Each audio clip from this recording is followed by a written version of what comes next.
He's ready to join me.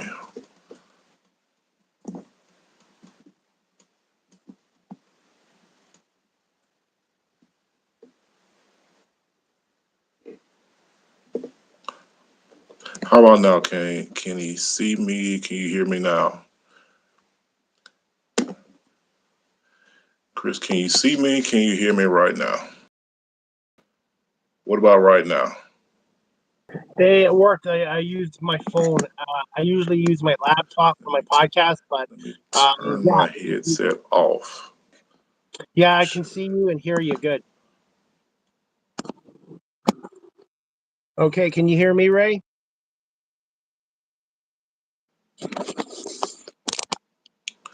What about right now? I can see you and hear you Can good. you can hear me? Yeah, I can hear you and see you clearly. This link seemed to work. I've never done a podcast on just on YouTube before. I usually use StreamYard and then it goes to YouTube after. Okay. Okay. So I'm gonna have to jump on that. I don't use that advanced, so I'll definitely do that. Well, again, thank you for being patient with the technical difficulties here, No but worries. we are on right now. No We worries. are on. Thank you so much, Ray, for having me on. Appreciate it. Okay. Send it out to some of my guests here. I think some of them are watching Facebook right now. Um, get into something here before we get into about you. Have you heard the news about Caleb Farley here in Tennessee? No, I have not. Okay, so I can give you an update. So Caleb Farley is a first round draft pick of the Tennessee Titans about 3 years ago, and he's been going through basically a lot of drama that has to do with his family. The first thing was, which was a tragic moment, was his mother. I think on draft day or draft night, or maybe the night before, she passed away of cancer, and she was unable to celebrate his victory of getting into the NFL. But he did, and he became first round draft pick. Now, injuries, back surgery, and also a knee injury has sidelined him for the last 2 years. So now he's looking to definitely come back and be a productive player, but he's still rehabbing from his back surgery. But yesterday, his father died in a house explosion. Oh my God. I know. Oh And it my. was in North Carolina, and he was at training camp, so he had to rush down there and fly down there. And it looks like there was a gas leak. Now, his father didn't survive, but I think one of his cousins did survive because the house is like 6,000 square foot. So that's what we're dealing with a lot here in Nashville with that particular information. And I'm going to make a video on that as well. So if you don't mind, if you can look that up, maybe that's something that you can definitely, Yes. share to your audience as well. Yes, absolutely. And there's been a number of house explosions in the states lately. Pittsburgh, I guess they had 6 people killed in Pittsburgh recently as well with house explosions due to, I think, gas problems. Right. Yeah, Oh, so that's that. just terrible, terrible. Well, again, thank you for joining me, and we're going to get into a few questions here. And then this is something about you and your career. So, can you introduce yourself to the audience? Let them know a little bit about you, what you do, and the things that you have going on in your future of journalism. Yeah, my name is Chris Pomay. I am a radio host in Georgia and a professional podcaster. I started this out 3.5 years ago, just before the pandemic. I got a taste of broadcasting doing camera work, and my camera work led to me doing my podcasting. And 320 shows later, I'm on a radio station in Georgia, WQEE 99.1 FM. It's done remotely from my home here Okay. in Ontario near Toronto. Okay. And I just got a taste of the broadcasting bug a few years ago, and this is something I really enjoy doing. And I've been lucky to get so many great guests on here Okay. Perfect. Now that's interesting because I know you said you was in Toronto, but you do a show in in Georgia. Georgia. Now, how does that work with getting the information? Is it a struggle to get information immediately, or you just kind of make it work with what you got, you know, on your show? It's done remotely. So how that came Oh, about, one of my guests, Rod Peterson, he's a Hall of Fame broadcaster in Western Canada. And I think he mentioned my work to the station manager. It's not a large station, it's a small, medium station. And the Ryan O'Neill's his name. And I guess he's been checking out my work. And about 7 months ago, he contacted me. He's like, "Would you like to be on our show?" And I'm like, "Yes, I'd be interested." And he goes, "How's weeknights at 8 p.m. to 9 p.m. sound? Can you talk for an hour?" And I'm like, "Oh, yeah, most of my shows are an hour plus." So that's how it okay. worked. And yeah, and I love it. So it's all done remotely, like this technology. You do it from my home here in Canada, and it goes to the station in Georgia. Okay, well, that kind of segues into my next question, which I love the access of the technology of the remote and the access that you have with the internet. So, what do you see journalism looking like in the future, from where it is right now to maybe like 5 years, from now? Well, you see the paper industry, it's dying here in Canada, and I'm assuming in the States, everything's now all digital. And besides doing the radio show and my podcast show, when I cover professional sports teams here, I do game night stories. So I've learned how to do digital story writing as well through WordPress. I just feel the more I can do in media, the more it will help me as well. And I, my strength is talking and doing the radio and the podcast show, but I feel it's a good strength or a good asset to have being able to do digital writing as well. So the only way you get better at something, Ray, is reps. Keep doing it over and over. And we have the technology to do this stuff now. And I bought just recently. I bought one of those mini microphones from Amazon, and Okay. now I use it for my live. And I do live interviews now with players and coaches, and it just makes the audio sound better as well. So the equipment's available to anybody out there, and the technology is out there as well.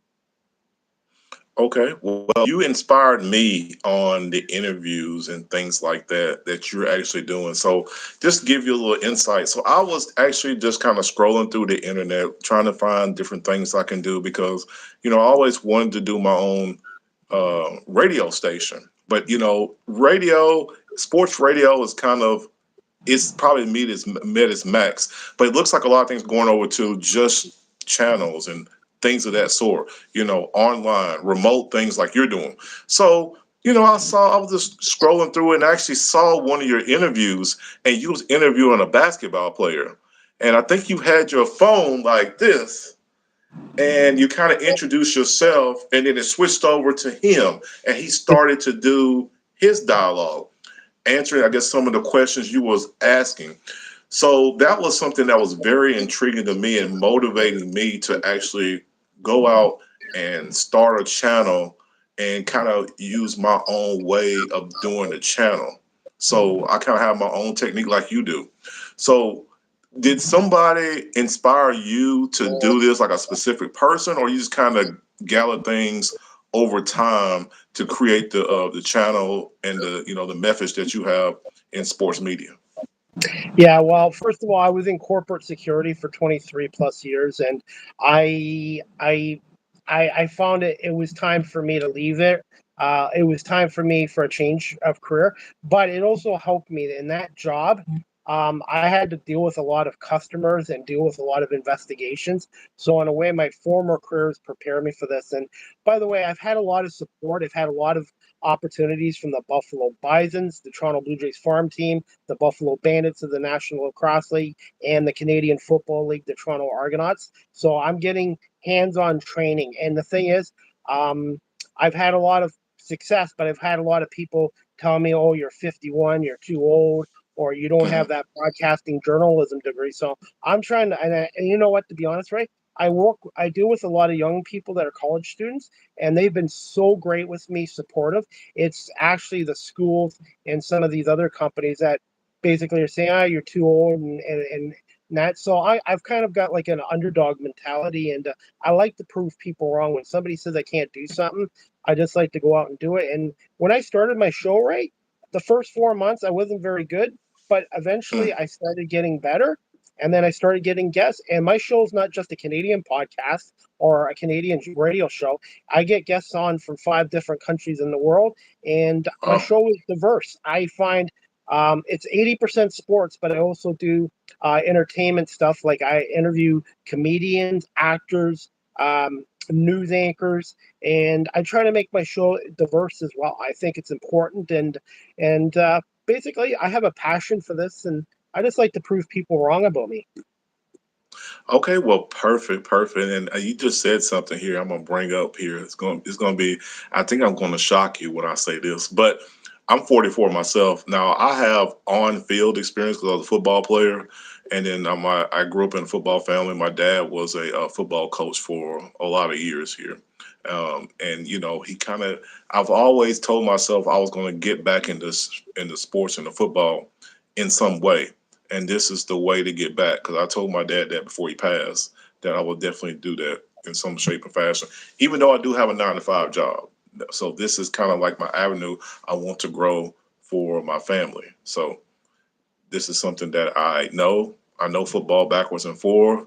I know how things work on the field, and I also know how things work off the field because I have taken some media classes when I was in college. So that's kind of my Yeah, segue in my career.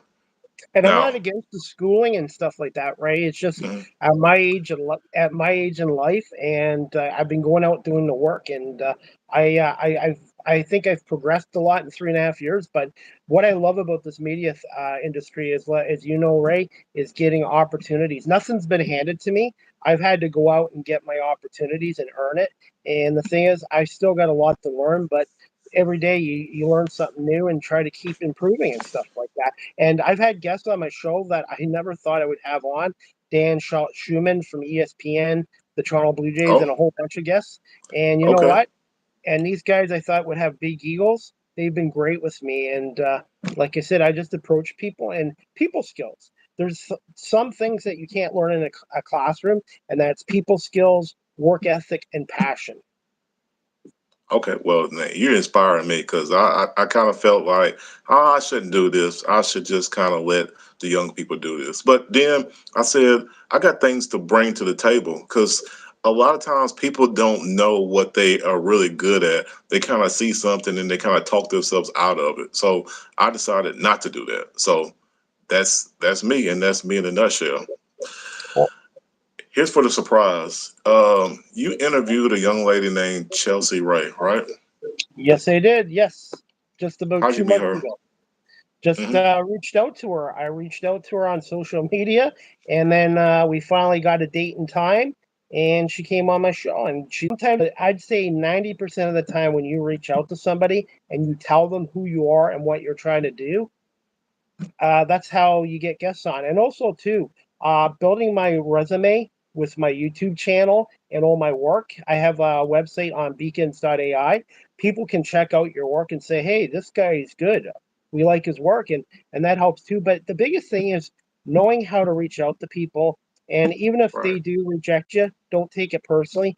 Just keep right, improving, keep working it on. So just just have to learn how to reach out to people. And sometimes you're going to get your rejections, and sometimes you're going to get answers. But Chelsea's good, and you want to and one thing too, when you get your guests on, you want to try to build a rapport with them and do your homework on them and talk to them the way we're talking right now. And when I first started my show, all right, I was writing everything down. It was all scripted and stuff like that. But Eric Smith from the Toronto Raptors gave me some advice. He goes, it's okay to write points and notes down. Same it was Chuck Swirsky from the Bulls came on. Basically, write points and notes down, but talk to your guests like you're having a conversation at a basketball arena or a football arena, and that's what I've done. And I think I've improved in my time in doing this. oh, well, okay. Well, I've been following you. I've been listening to the majority of interviews. I haven't seen them all, but I have definitely listened to you. And just kind of segue back a second here. Chelsea Ray is a good friend of mine. Very good. She's my former next door neighbor. Awesome. She's a good Yeah. person. She's a So good person. very very good. I've listened to all her music, and she's actually going to be a guest on the show. And I didn't know because I wasn't sure if I can even get you. So I kind of reached out, and you said, okay, you told me that, hey, okay, I can down. I'm down for it, and I felt energized because I actually got some responses back from people, and you were one of the first, 3 or 4 people that said yes. So I just appreciate it. But yeah, Chelsea kind of is she's great. She's just really down hard person that's got a lot of skills, definitely in the music industry here. When she moved here, she moved in and she didn't know anybody. And then next thing you know, she's having people over listen to her music. And she always invited me and my wife since we were next door. I was like, well, she's playing tonight. Let's walk over there. So, it was just a kind of a great connection there. And, I appreciate it. I'm still a good friend with her. And I'm glad that you interviewed her too, because she's worth it. She had a great story to share, not just about her music career, but Oh, she had to go through a lot when she was younger with her health and stuff like that. So I just got to know Chelsea, and I think she's a great person. And yeah, you got to reach out to people and stuff like that. And I definitely, hopefully, I'll have her back on my show again in the future and stuff like that as well. And what I like is connecting with people on here. And Ray, this is only like the fifth podcast I've been on, so I'm sort of used to being the host and asking all the questions, but it's been nice lately. I've had more people wanting me on their show, and I guess that's a good sign. okay, well, it definitely is. I'm just appreciate you doing what you do, and I kind of bring my own little style to it, and I feel like I got something to offer. So I'm going to switch it over a little bit, and we're going to talk a little bit about football, and we're going to go to the CFL. And the reason why I'm going to go to the CFL is people sometimes in the state underestimate things outside of here, like Yes. outside of the continental Yeah. United States. And Yeah. I said to people, actually one person in particular, have you really watched it? A lot of people talk, but they haven't really watched it. They don't really know the game. I watch it all the time. I've been watching when I was a kid. Used to come on ESPN and things like that. So I want you to tell me a little bit of what you know about the Canadian Football League for us NFL fans, and I just want to sit back and enjoy what you can definitely offer them about that league up there. Okay. Well, I've been a CFL fan since 1979. My late father got me into the Toronto Argonauts, and you know what? Growing up here in Ontario, not far from the States, I always loved the Canadian Football League and I loved the NFL, and I never compared them. I like the CFL for what it's worth and what the NFL is worth. And I find this a younger generation, it's like, no, it's got to be the NFL. But a lot of Americans that come up here to play in the CFL, they don't realize how good the game is, and they tell me, they interview me, they tell me how hard this game is and how great these athletes are. And there's a lot of guys in the CFL that could easily play in the NFL. And one thing about Canada Absolutely. is one thing I wish Canada would be a little more patriotic, because our game is great. Okay, it's not like the NFL, but it's still professional football, and the CFL has been around actually longer than the NFL. And you can like both games. Hmm. You can like both Right. games. You know what I mean? Like the CFL starts. Their season starts in June and is over at the end of November. The NFL starts what in August, September, and their season goes to September. January, February. But it's a great league, and look at all some of the great American guys that have come over to the CFL. Joe Theismann, the Washington Redskins quarterback, played for the Toronto Argonauts. Doug Flutie Hmm. came here, and it saved his football career over here. Ricky Yep. Williams came over here from the Miami Dolphins. He found it hard. Same with Chad Johnson, old Joe Cinco. He said Right. Right. he couldn't believe how great it is.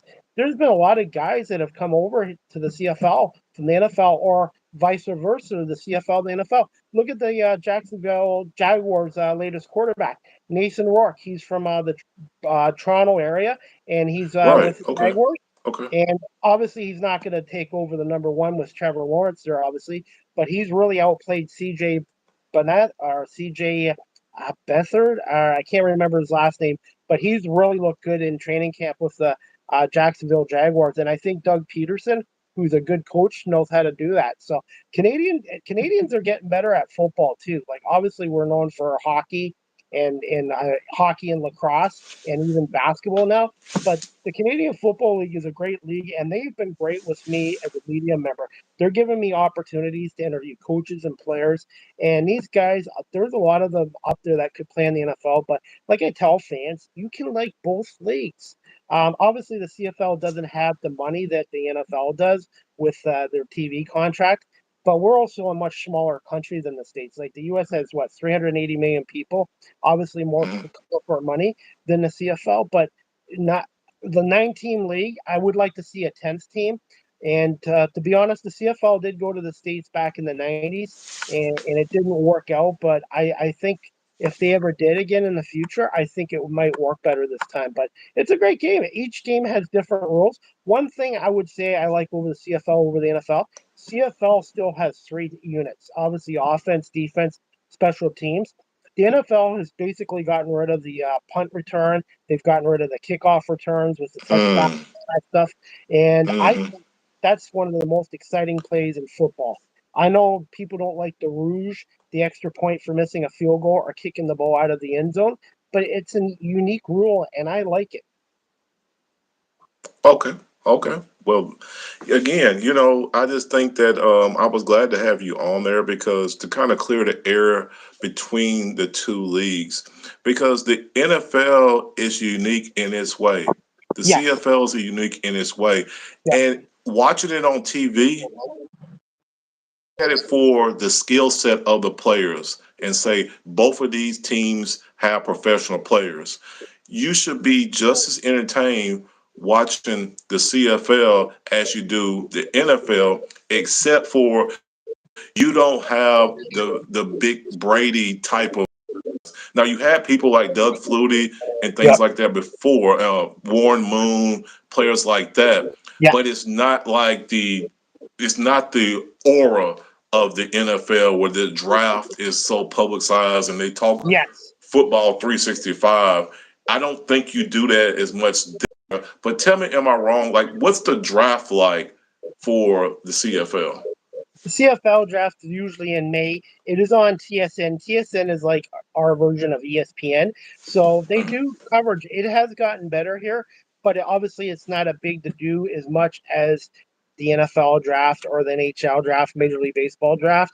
So that's one thing, but it is improved here, and the CFL still has a lot of work to do. But I think long term, I think it's fine. The TV ratings for the CFL here in Canada are great. But one thing too, Ray, I want to let you know the CFL, they couldn't operate during the pandemic. Obviously, the NFL, they don't need fans in the stands because of their TV contracts.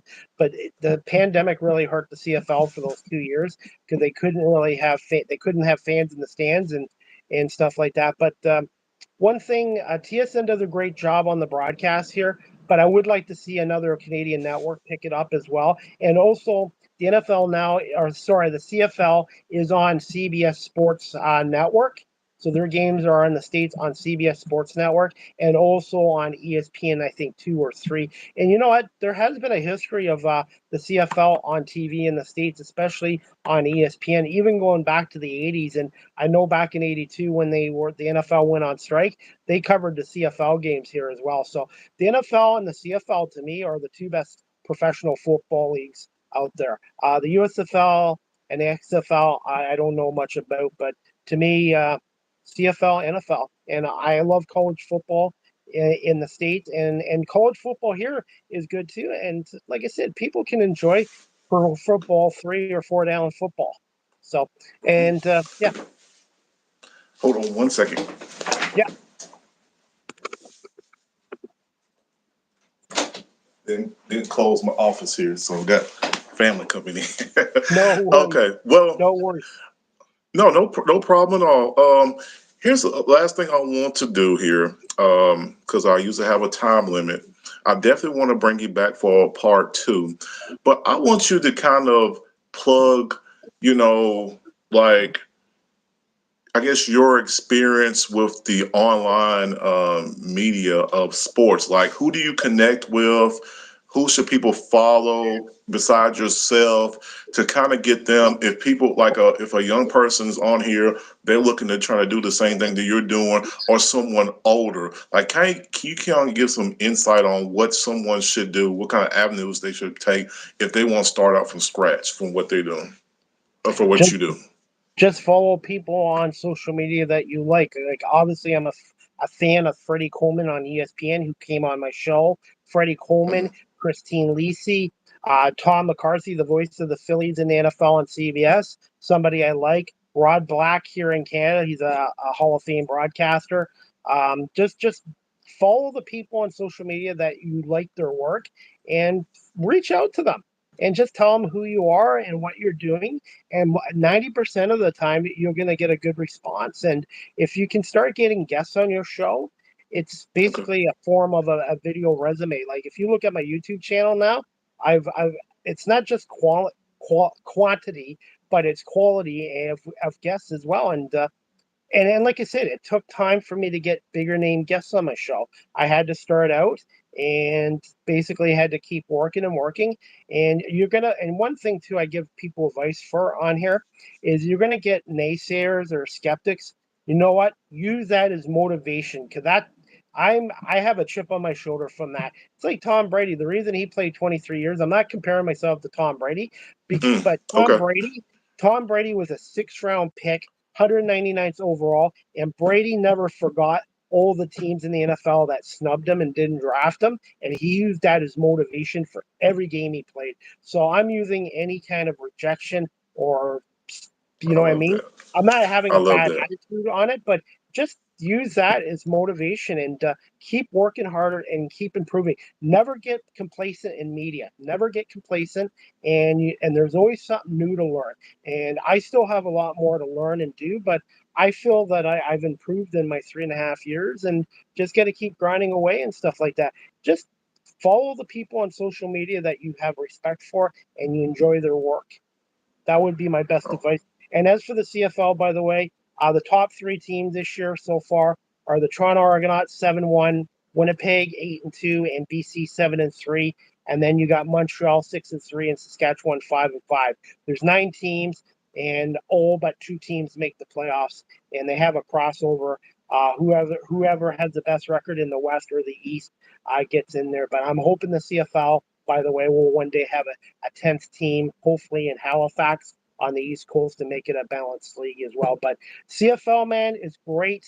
And like I said, also, by the way, you want to get media work, you just keep working away at it and reach out to people and stuff like that. And I reached out to the Toronto Argonauts, the Buffalo Bisons, the Buffalo Bandits, and I cover about 7 or 8 different sports leagues. And these organizations are great. And I now have a media pass with the NFL, so I'm hoping to do some NFL games this year as well. And just connecting with people skills, and knowing how to connect and talk with people as well is huge. okay. Okay. Perfect. Perfect. Perfect. Okay. Well, I'm just gonna we're gonna end this now because I'm kind of going a little bit over my threshold here. But I'm so glad that you brought that information about the CFL, all the things that you have told me about, the things that that can get someone just like ourselves to start from scratch. They don't have to go get a communications degree. They don't have to go to get a media degree. Just kind of be yourself and see what you can bring to the table, because people in this particular form are always looking for the newest thing. They're always looking for a different kind of spill on the old topic of football. We're not going to sit here and just talk X's and O's. We're going to talk about things like how you can take a company that you have, maybe you make hats, and you can put it on a player's head. And then that NFL player can maybe take a picture and grow your business. Or you can take someone who's a dropout and they can say, well, they have a good voice. So they can sit there and talk about a sport that they sit and watch anyway on Saturdays for college football or on Sundays with the NFL. And also, I think Saturdays and Sundays for Canadian. I forgot to ask you that. Is it Saturdays and Sundays, or when do they play? When do they play? The CFL this year in 2023, because of TSN. Their games are now Thursday night. They have a game Thursday night, Friday Okay. night, Saturday night, and Sunday night. Until the NFL comes back on Sunday night footballs, the CFL now has games Thursday, Fridays, and Saturdays and Sundays on TSN, also on ESPN2, and you can catch the games on CBS, the CBS Sports Network in the States as well. Perfect, perfect. Last thing, can you shout out, where people can find you, look at your content, and how they can reach you as well if they want to ask you questions? Yeah, my email address is c.pomay, Pomay, 19 at sympatical.ca. And you can also reach me on Twitter at Chris D. Pomay on Twitter. I'm also on beacons.ai, which is a website, Chris D. Pomay there. And I'm also on Okay. TikTok. The old guy joined TikTok a couple years ago. So I'm at Live with CDP on TikTok. I promote my guests, my shows, and my sports work on there as well. I live with CDP on TikTok. And also, if you'd like to, please subscribe to my YouTube channel, Chris Pomay, live with CDP Sports Talk on YouTube. And I'm on all the audio platforms: Apple, Google, iHeart, Spotify, etc. And I'm on Facebook, and I'm also on LinkedIn and Instagram as well. So there's no excuses not to find you, right? Oh, I'm out there. So, and TikTok has been a great tool, by the way.